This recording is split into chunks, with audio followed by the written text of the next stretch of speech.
बिस्मिल्लाहिर्रहमानिर्रहीम। अस्सलाम वालेकुम नाज़रीन, मैं अहमद फवाद हूँ और आप मेरा यूट्यूब चैनल देख रहे हैं। अहम खबरों, तज्ज़िये और तबसरे के साथ आज की व्लॉग में आपकी खिदमत में हाजिर हुआ हूँ। और आज की जो बड़ी खबर और ब्रेकिंग न्यूज़ है वो पेशावर हाई कोर्ट के चीफ जस्टिस का फैसला है, जो जरताज गुल साहिबा के हवाले से उनकी जानिब से दिया गया है। और ये फैसला चीफ जस्टिस कादी फायद ईसा साहब के लिए एक चैलेंज है, तारीखी दिन था। और इस एतबार से ये तारीखी दिन था क्योंकि दो मुख्तलिफ अदालतों के चीफ जस्टिस की दो मुख्तलिफ अप्रोच सामने आई है। एक तरफ तो चीफ जस्टिस कादी फायज ईसा साहब ये कहते हैं इमरान रियाज खान साहब के हवाले से लापता अफराद केस में, जिसमें इमरान रियाज खान ने ये कहा था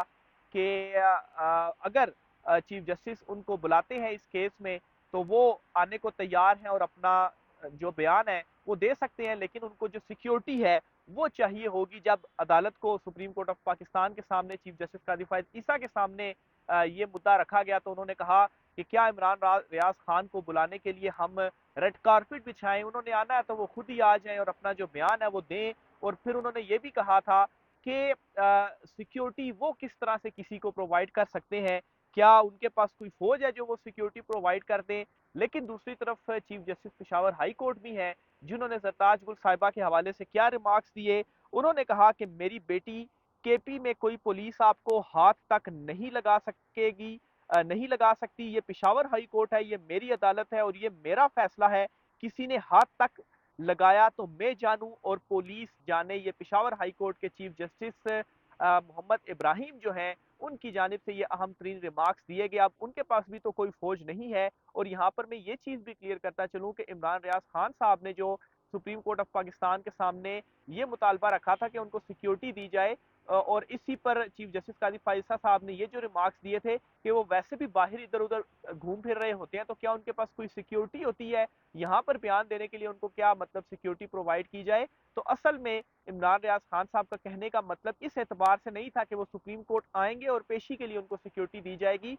उनका कहने का जो असल मतलब था वो ये था कि जाहिर सी बात है जब वो लापता अफराद केस में आएंगे और जो उन्होंने अपना इस हवाले से बयान रिकॉर्ड करना है जो उनके ऊपर बीती, और जिनके हवाले से वो कोई बयान रिकॉर्ड करेंगे तो उस बयान रिकॉर्ड करने के बाद उनको थ्रेट्स और चीज़ों का खतरा होगा तो उस हवाले से उनको ये सिक्योरिटी प्रोवाइड की जाए कि वो बयान रिकॉर्ड करवाएंगे तो बयान के बाद उनको कोई मसला नहीं होगा या उनको लापता नहीं कर दिया जाएगा दोबारा से। तो उनका कहने का मतलब ये था, ये नहीं कि वो आगे पीछे जा रहे हैं तो उनको सिक्योरिटी चाहिए या यहाँ पर आप दर्जनों एहलकार सिक्योरिटी के लिए खड़े कर दे, तो असल ये मतलब था। लेकिन वो इसको कुछ और ही ले गए और उस पर उन्होंने फिर कहा दिया जी कि उनके पास अपनी कोई जाती फौज तो नहीं है। बहरहाल इस हवाले से भी आपको एक मामला क्लियर करता चलूं कि जाती फौज तो नहीं है लेकिन आपके ऑर्डर के मातहत तो हैं, आप ऑर्डर तो कर सकते हैं। और इमरान रियाज खान जब लापता हुए थे तो उस वक्त क्या इस सुप्रीम कोर्ट ऑफ पाकिस्तान से हुआ, कोई इकदाम नहीं हुआ। अरशद शरीफ कत्ल जो केस है इसी सुप्रीम कोर्ट में ही वो केस पेंडिंग है, लेकिन क्या हुआ अभी तक उसके ऊपर कुछ भी नहीं हुआ। लेकिन सेम अप्रोच दूसरी तरफ पिशावर हाई कोर्ट के चीफ जस्टिस है, उनकी अप्रोच और चीफ जस्टिस काजी फैसला साहब की अप्रोच आप देखें तो बिल्कुल डिफरेंट है। उनके पास भी तो कोई जाती फौज नहीं है लेकिन वो किस तरह से इंसाफ फराहम कर रहे हैं। और ताजगुल साहिबा के हवाले से उन्होंने क्या कहा, और आप हैरान होंगे रात के जो मनाजिर थे पिशावर हाई कोर्ट के बाहर इतनी बड़ी तादाद में पुलिस खड़ी हुई थी। मतलब एक दफा इंसान वो देखकर सिक्योरिटी हैरान हो जाता है कि आया ये जो सिक्योरिटी खड़ी है ये एक खातून को गिरफ्तार करने के लिए, और यहाँ पर कैसे केसेस हुए और किस तरह से गिरफ्तारियां हो रही हैं भोंडे किस्म के केसेस में, वो भी आप सबको मालूम है। इस तरह से वो सिक्योरिटी और गिरफ्तारी के लिए खड़े होते जैसे कोई बहुत बड़ा दहशत गर्द है, बड़ा दहशत गर्द भी नहीं बल्कि कोई बहुत बड़ा गिरोह है दहशत गर्दों का जो अंदर छुपा हुआ है, और उनको गिरफ्तार जो है वो किया जाना। और फिर सरताज गुल साहिबा वहां पर जो मौजूद रही पिशावर हाई कोर्ट के अंदर, तो उनका तो ये भी हो गया था डिसाइड कि उन्होंने फिर रात भी वहीं पर गुजारनी है जिस तरह से बाहर उनको गिरफ्तारी के लिए पुलिस खड़ी हुई है। लेकिन जस्टिस इब्राहिम जो है वो आए, उन्होंने अदालत लगाई, और इस हवाले से काफी ज्यादा सोशल मीडिया के ऊपर भी कमेंट सामने आए कि जस्टिस इब्राहिम ने तो ना ही कोई किसी वकील की तजलील की, ना ही उन्होंने किसी अफसर को झाड़ पिलाई, ना ही उन्होंने दरखास्त गुजार को ताने दिए, और अपना जो फैसला था वो सुनाया। और सही मानों में वो जो कहा जाता है कि जजों के जो फैसले हैं वो बोलते हैं, तो कोई आपको रिमार्क्स या कोई इस तरह की तजलील किसी वकील की आपने सुनी हो, chief justice Peshawar high court ने की हो, लेकिन उन्होंने जो फैसला दिया उनका फैसला बोल रहा है जो उन्होंने दिया। लेकिन दूसरी तरफ जाहिर सी बात है बहुत सारे लोग सोशल मीडिया पर चीफ जस्टिस काजी फायज ईसा साहब से भी इसको कंपेयर कर रहे हैं कि जो उनकी जानिब से बारहा रिमार्क्स दिए जा रहे हैं, खासतौर पर इमरान रियाज खान साहब के हवाले से कि रेड कारपेट बिछाया जाए, सिक्योरिटी के साथ दी जाए, ये वो, तो असल में जो फैसले हैं वो बोलते हैं। बहरहाल रात के ये अदालत लगाई और फिर उसके बाद chief justice Peshawar high court की जानिब से ये भी कहा गया जी कि रात के 10 बजे हैं, ये बच्ची यहाँ अपने साथ इंसाफ के लिए बैठी है, मैं ना आता तो क्या ये रात यहीं पर ही गुजारती। तो ये भी जो उनके रिमार्क्स थे वो सामने आए हैं। बहरहाल इसी तरीके से बल्ले का जो निशान है, जब से ये फैसला सामने आया है पेशावर हाई कोर्ट का, तो एक उम्मीद भी पैदा हो गई है। वैसे तो पेशावर हाई कोर्ट ने पहले बल्ले का निशान वापस दिया, फिर 2 रुकनी बेंच ने वो वापस ले लिया बल्ले का निशान, लेकिन वो इंटरम रिलीफ था जो कि वापस लिया गया है। इसके ऊपर पहले भी फाइनल फैसला नहीं आया था और अभी भी फाइनल फैसला नहीं आया। बहरहाल 9 जनवरी को केस की समाअत होगी बल्ले के निशान के ऊपर, और इस हवाले से इस फैसले के बाद एक उम्मीद अब पाकिस्तान तहरीक इंसाफ के लोगों में पैदा हो चुकी है, वर्कर्स में, अवाम में, कि बल्ले का निशान पाकिस्तान तहरीक इंसाफ को वापस मिलेगा। इसी तरीके से chief justice Peshawar high court के हवाले से एक और बात आपको बताता चलूँ, क्योंकि उनका ये फैसला काफ़ी ज़्यादा डिस्कस हो रहा है। उनकी एक वीडियो काफ़ी ज़्यादा सामने आ रही है जिसमें वो ये कह रहे हैं कि मैं खाना काबा में था और वहाँ पर मैंने ये डिसाइड किया था कि मैं कोई भी जो फैसला करूंगा मैं वो किसी भी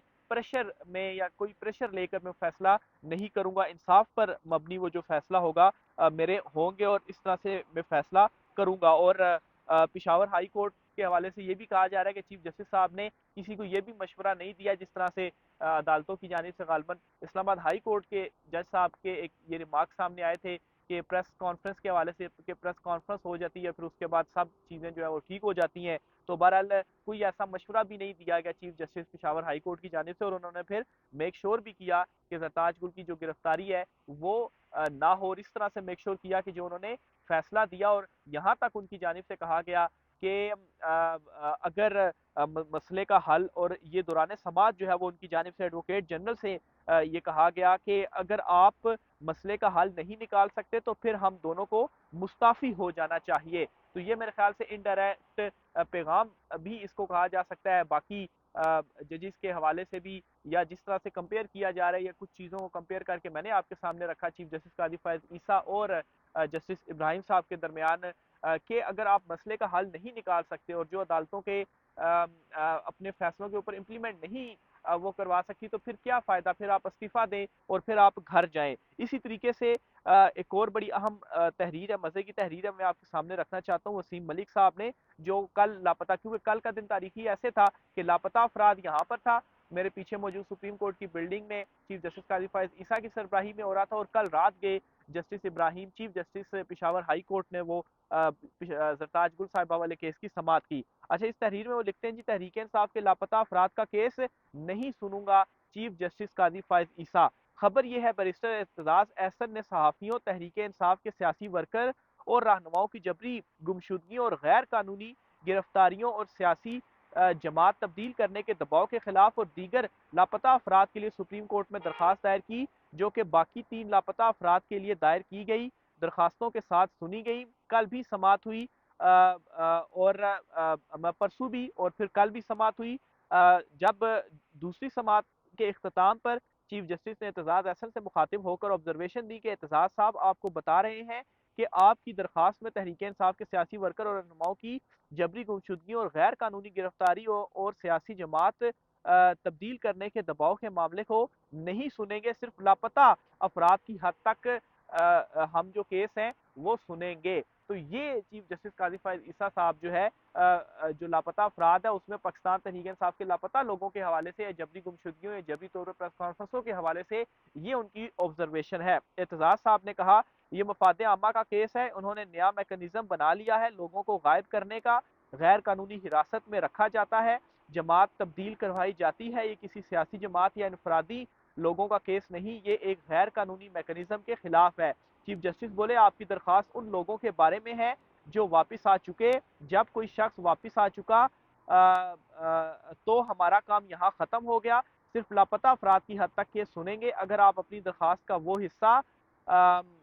जिसमें तहरीक इंसाफ के सियासी वर्कर और रहनुमाओं की जबरी गुमशुदगियों और गैर कानूनी गिरफ्तारियों और सियासी जमात तब्दील करने के दबाव का मामला को चलाना चाहते हैं, तो हम फिर अभी आपकी दरख्वास्त को नंबर नहीं लगाते। तो ये चीफ जस्टिस काजी फायज ईसा साहब ने कल इस दरख्वास्त के ऊपर जो रिमार्क्स थे या जो ऑब्जर्वेशन थी या जो अहकामात थे वो सामने आए। यानी कि एक किस्म का ये भी कमेंट इसके ऊपर सामने आ रहा है कि एक किस्म का अलाउ यानी कि आप कर रहे हैं कि ठीक है वफादारियां चेंज करवानी है ज़बरदस्ती तो उठा लें और प्रेस कॉन्फ्रेंस कर लें और फिर उसके बाद जमात तोड़ दें और सख्तियां और सब कुछ काम कर लें, लेकिन बाद में जब वो बंदा दबाव के तहत आपकी बात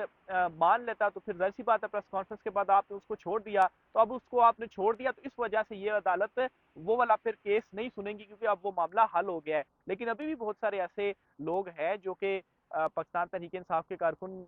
या रहनुमा वगैरह हिरासत में अब 5-5 6-6 मरतबा उनकी गिरफ्तारियां हो चुकी हैं, लेकिन स्टिल चीफ जस्टिस काजी फायज ईसा साहब जो हैं वो ये कह रहे हैं कि उनका वो मामला नहीं सुनेंगे। बहरहाल एक अप्रोच तो ये चीफ जस्टिस काजी फायज ईसा साहब की है, लेकिन दूसरी approach chief justice Peshawar high court की है कि अगर वो मसाइल का हल नहीं कर सकते तो फिर वो इस्तीफा दे देंगे। और इस्तीफे के हवाले से एक मरतबा पहले भी गालबन उनके रिमार्क्स आ चुके हैं कि अगर वो हल नहीं कर सकते चीज़ों को तो फिर वो इस्तीफा दे दें, फिर क्या फ़ायदा उनके ओहदे का। इसी तरीके से जुबैर अली खान साहब हैं वो एक ट्वीट करते हैं और इसमें वो लिखते हैं कि जब जज की तैनाती सिफारिश और किसी का कांधा इस्तेमाल करके हो तो फिर वही होता है जो आजकल मुल्क भर की अदालती निज़ाम पेश कर रहे हैं। हाई कोर्ट्स और सुप्रीम कोर्ट में जजेस की तैनाती का तरीकाकार तब्दील होना चाहिए। मेरिट पर तैनाती होगी तो जस्टिस इब्राहिम जैसे निडर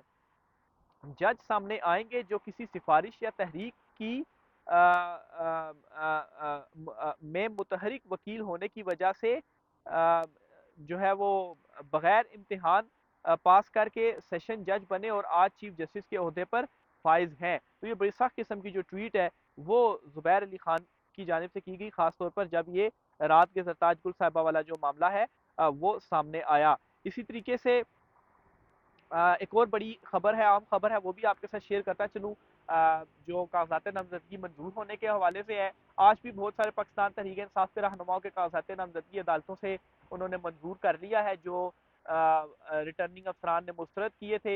इनमें शेख रशीद के भी मंजूर हो चुके हैं, जाजुल हक के भी मंजूर हो चुके हैं और गालबन फवाद चौधरी की उस पर नोटिस हो चुके हैं। इवन के इमरान खान साहब की जो कागजात नामजदगी मुस्तरद हुए थे इन पर भी इमरान खान साहब ने जो अपील में गए थे उनकी दरख्वास्त इनिशियल उसके लिए मंजूर हो गई है और नोटिस जारी करके सारा रिकॉर्ड तलब कर लिया गया है कि क्यों आपने ये दरख्वास्त कागजात नामजदगी इमरान खान साहब के मुस्तरद कर किए हैं। तो ये भी आज डेवलपमेंट हुई है। 10 तारीख तक ये मामला चलते रहेंगे और 10 तारीख तक सारी जो अपीलें उनके ऊपर इलेक्शन ट्रिब्यूनल्स ने हतमी फैसले देने ही देने हैं। नामजदगी फॉर्म्स मंजूर या मुस्तरद करने के तनाजर में रिटर्निंग अफसरान के फैसलों के खिलाफ पंजाब में लाहौर हाई कोर्ट और बाकी बेंचेस में कुल 3 जनवरी मुकर्रर वक्त तक मजमूई तौर पर 1158 अपीलें फाइल हो चुकी हैं, जिनमें 39 नामजदगी फॉर्म्स मंजूरी के खिलाफ हैं जबकि 1115 नामजदगी फॉर्म्स मुस्तरद होने के खिलाफ दायर हुई है। ट्रिब्यूनल्स इन अपीलों पर 10 जनवरी तक फैसला करने के पाबंद है। यानी कि सिर्फ लाहौर की या पंजाब की हद तक 1150 से ज्यादा अपीलें आई हैं जो कि कागजात नामजदगी मुस्तरद या मंजूरी को भी, चूंकि बहुत सारी चैलेंज किया गया, नवाज शरीफ और मरियम नवाज के मंजूर हुए थे, इनको भी चैलेंज किया गया, तो इनमें 39 सिर्फ ऐसी हैं जो मंजूरी चैलेंज की गई, बाकी सब मुस्तरद हुई हैं और वो इलेक्शन ट्रिब्यूनल्स में आई हैं और वो चैलेंज हुई हैं। इसी तरीके से आज सुप्रीम कोर्ट ऑफ पाकिस्तान के हवाले से बताता चलूँ ताहयात नाअहली का जो मैटर है, यानी कि वो ताहयात होगी या 5 साल के लिए होगी, ये मैटर आज सुप्रीम कोर्ट ऑफ पाकिस्तान में सुना जाएगा। और अभी जब मैं वीलॉग रिकॉर्ड कर रहा हूँ तो आपसे कुछ देर बाद ही जो केस की समाअत है सुप्रीम कोर्ट ऑफ पाकिस्तान में होगी और इस हवाले से चीफ जस्टिस काजी फायज ईसा की सरबराही में जो बेंच है लार्जर वो केस की समाअत सुनेगा। तो इनके हवाले से भी जो डिटेल्स हैं वो आपके साथ शेयर करूंगा। बहरहाल जरताज गुल साहिबा को जो राहदारी जमानत है वो उनकी मंजूर हुई है, मेरे ख्याल से हाँ 13 जनवरी तक उनकी मंजूर हुई है और 13 जनवरी तक उन्होंने उससे पहले पहले मुतलका जो कोर्ट है वहां पर उन्हें पेश होना पड़ेगा। तो बहरहाल ये बड़ा फैसला था जो कि रात गए पेशावर की अदालत से सामने आया है। राय का इज़हार कीजिएगा। आज के व्लॉग से इतना ही। मुझे इजाजत दीजिए। अल्लाह हाफिज।